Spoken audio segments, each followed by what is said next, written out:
After a lot of testing and tournament winning results, here we have a new Luffy from EB02 that is sure to shake up the meta. Hey guys, welcome back to another episode. Mabi here, and today I have my personal deck profile for this Monkey D. Luffy leader, green purple, that comes out in EB02. Make sure to like and subscribe, it really helps out the channel. I upload daily duels and deck profiles for different anime TCGs. Alright guys, here we go, and just so you know, this deck works in OP10 and it still works in OP11, so keep that in mind as we go forward. Let's talk about every single card in this video breakdown. If you just want the deck profile, pause the video to my website MabiTCG.com. There you can get all the translation, the proxies, deck profiles, and even guides to how to play the leader. So let's begin talking with the leader itself. Monkey D. Luffy with Straw Hat, green purple 4-life leader, EB02 5000 power. So activating main once per turn, you can remove 2 Dawn. Remember, this is Dawn can be active, it can be rested, it can also be attached to other characters. If the only characters on your field are Straw Hat crew type characters, meaning yes, only Straw Hat crew. If it has other special traits but it contains the Straw Hat crew, you are still good to go. If you are able to do that, set 2 of your rested Dawn back as active. Then this leader gains 1000 power until the end of your opponent's next turn. It's an extremely powerful ability. It allows you to use it anytime during your turn, so it's very versatile when you want to remove Dawn because you have a lot of cards that help you ramp back up. So let's talk about this. Oh yeah, and the plus 1000 is just really good. It's just extremely powerful. Okay, so we're starting from the 0 all the way to our latest card, which is the 7 cost in here. So this is Gomu Gomu Jet Gatling. This one came out in OP03. 0 cards. This is a counter, trash 1 card to give somebody on your field or leader a 3000 power. In this deck, you have a pretty good amount of bricks, so this will help you mitigate some of that stuff where you just have a bad hand. And the trigger is actually really good for this leader. Add up to 1 Dawn from your Dawn deck and set it as active. This leader thrives on just trying to get as much Dawn as possible, because after like turn 3 or 4, you're gonna be always, hopefully, best case scenario, you're gonna be removing that Dawn over and over and over again. Not just to give this leader power, but also reactivating Dawn and also using other characters' abilities to get even more benefits. So this is a great card for the deck. We are running 2 of these. Now it's time for this Mabi. This is a new card from EB02, 121. On play, look at the top 5 and grab a Straw Hat type crew other than Mabi, and then the rest go on the bottom of your deck. Great card, perfect for the deck, because remember, it has a Straw Hat crew. If it just had the East Blue, then your leader ability would not be used here. The best card to grab in this deck with this Mabi is going to be your 5 cost Sanji and Pudding. You 100% need those in order to get the most use out of your leader, so always look for that even in your starting hand. Now, we have When You're at Sea, You Fight Pirates. This is a searching card from OP05. It costs 1. Activate main, top 3, grab a Straw Hat, Kid, or Hard Pirates. In this deck, you only are running primarily Straw Hats, and as I mentioned, same thing with the Tsunami here. You're going to be wanting to find your 5 cost Sanji and Pudding, so that's pretty much your win condition. The rest go to the bottom of your deck. The trigger here is activate this card's main effect, which is great. So we are running 4 of these. Now time for Gum Giant. This one came out in OP09. Pretty much if you have a purple Straw Hat leader, you are most likely always going to be putting at least 2 to 4 in these, because this card is just super good.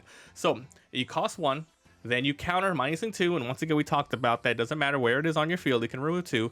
Trash 1 card, one of your characters or leaders gets 4000, then you draw 2 cards. Just a super crazy great late game card. And because your leader can also restand stuff, if you can't do much with the board, you can't go for game or anything like that, you can leave a couple of Dawns standing in order to make use of the Gum Giant. So you're not just completely like, okay, I'm gonna use 9 Dawn, end of my turn, my 10th Dawn will be Gum Giant. No, you maybe use up 6 Dawn, you restand 2, and you're like, okay, I'm just gonna leave 2 standing. So it's extremely powerful for this leader. It's also searchable by Mabi. Now for this Going Merry stage, this one came out in EB02 as well. It costs 1. If your leader is Straw Hat, you get to draw 1 card. That's really good. It puts itself on the field. It also replaces itself. Then you can activate this during your main rest the stage if the number of Dawn on your field is equal to or less than your opponent's field, which is most likely going to be happening, especially with your leader's ability. You're going to be giving up to one of your characters plus Straw Hat only characters until +2 until the end of your opponent's turn. It's a really strong card. It's very good to just be, just to use it in general for playing a lots of other decks. Going up 1 or 2 costs can really mess with the opponent's tempo. And yeah, it's a card that even if you play this on turn 1, you are sifting through, grabbing a new card. Hopefully it's Sanji and Pudding, and we're only running 2 in here. And if you ever have 1 or too many, you can either play for 1 to resift or use it as fodder for the Jet Gatling. All right, so we're in 2 of these. A lot of people like to run 4. It really just depends on your matchup. If you're just playing with friends, 2 is good. But if you're going against like really heavy meta stuff, a lot of removal, run 4 definitely. But it's really up to you. Just, I'm giving you the cards. It's up to you to figure out the ratio that you like. All right, next off, we have Tony Choppers from OP11 201. This has an 8 blocker, really cheap blocker for the cost. That's good. On play, if the number of Dawn cards on your field is equal to or less, you ramp 1 rested. Really good to use. However, keep this in mind. This is an animal / Foxy Pirates. This is not Straw Hat. So you cannot use your leader ability while this character is on the board. So why do you want to use this? Well, basically, you want to use your ability first, go down, then throw the chopper on the field. And then go ahead, and when your opponent attacks anything, whatever they attack, you got to remove the chopper. And if they don't attack, then wow, they just didn't attack you. You get a free turn. So it's a super crazy good card. Can't be searched by anything, but once again, it's great. It blocks and it helps you ramp up. It's a really good card for the deck. Now for this 3-cost Frankie that came out in EB02. 3, 4, 1. On play, then when attacking your following turn. If your leader has Straw Hat type crew and the number of Dawn is once again equal or less, you set up to 1 Dawn back from your deck as rested. This is super good. Anything that allows you to just keep up the pace, as long as every single turn you can go up to 1,000. You set 2 Dawn back up. Anything that allows you to, it's really nice on play, but if you play it on curve, you most likely won't be using your leader ability. However, next turn, you got to just activate it, attack. Even if you attack for just a 4,000, you will still be able to ramp up if you have the right amount of Dawn. And your opponent will attack into it because it's super annoying having you get that free value. This is a pseudo blocker. Next off, we have the Zoro Juros. Not many decks will be running this, but I am a sucker for these. I really like this card. It's from OP05, and it basically kind of does the same thing as Frankie does, except this one, you have to have the certain amount of Dawn. This one, it's just 3 or less life, and by the time you throw this out and your opponent attacks you, most likely you will have 3 or less life because you are a 4-life leader.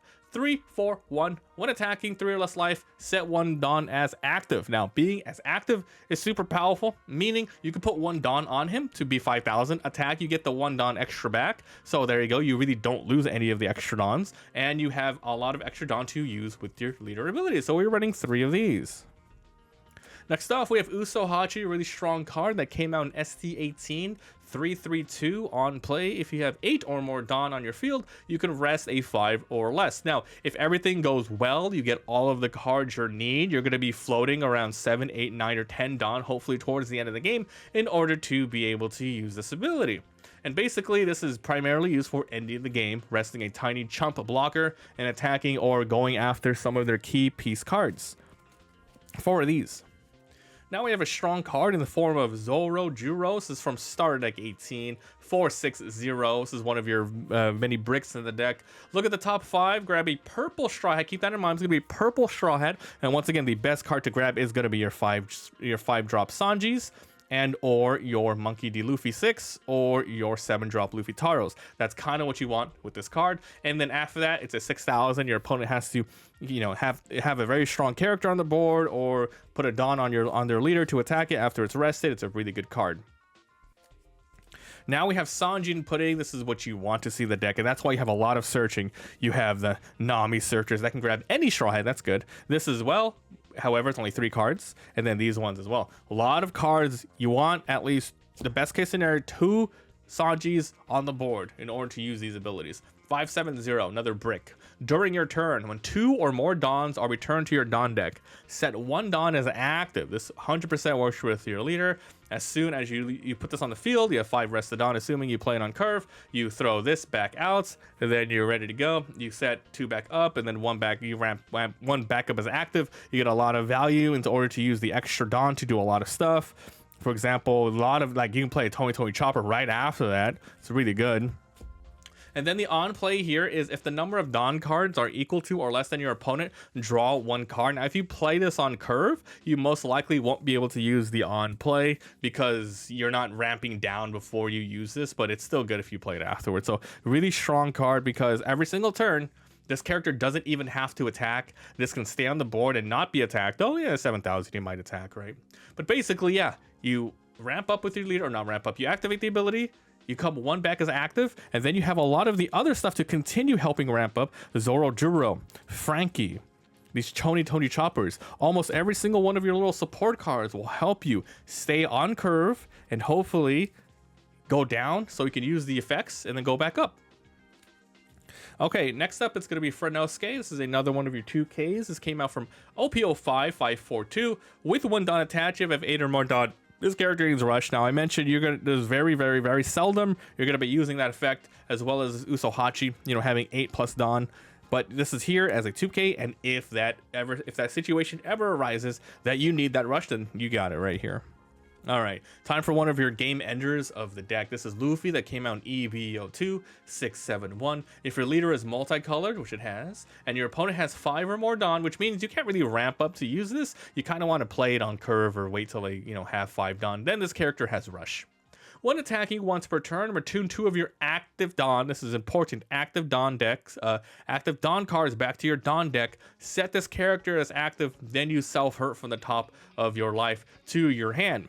So, when you have enough Dawn and your opponent has enough Dawn, you can play this an attack. However, this is going to be a super crazy high target because your opponent knows that you want to restand this. Technically, you can restand it on the same turn that you play it, but it's going to be a lot less weaker. Best case scenario is you want to attach a lot of Dawn, attack for a 10,000, 12,000, attack once, use your leader ability, restand 2, and then restand this, and then attack for another 12 or 13. So that's how you kind of want to attack this and end the game. It's primarily a game ender because you are going to be self-hurting, so you got to be really careful. It's not a the bottom part here is not a cost, so you can still return to. If you have 0 life, don't worry, you can still do this. But yeah, this is a card that you have a lot of searchers. We're running 3 because there's a lot of chances you're going to be able to find this. Now, time for more 2Ks in the form of Sanji's. It's from OP07 662. If the number of Dawn cards that you have is 2 or less than your opponent's, this gets -3, making it 3 cost. Now, there's a lot of times where you're going to be having 2 less than your opponent, especially just using this. Then you have 2 less. It's a blocker, it's an attacker, it's a 2K, great overall card. And then the last card of the deck is going to be this Luffy Taro. This is from Starter Deck 18, 780 on play, -1 Dawn. Play a purple Straw Hat with a 5 or less from your hand. Now, once again, this can be played. You can play with this if you have the right amount of Dawn. That's 5 or less.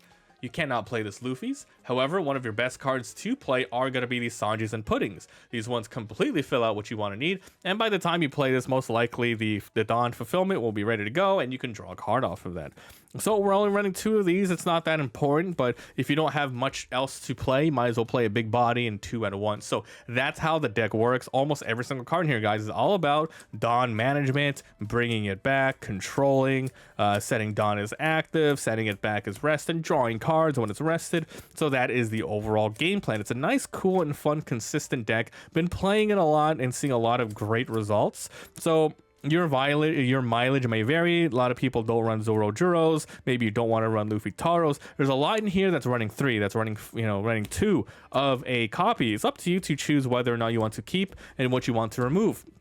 I recommend writing all the cards down and, figuring out how much of a frequency you want each copy to be in the deck, and then run that from there. But yep, that's it. Make sure to like and subscribe. Stay tuned for more videos. In the comments below, I'll probably throw out some links to a duel that we have on the channel, so make sure to check that out. Thanks for watching, and I'll see you guys next time.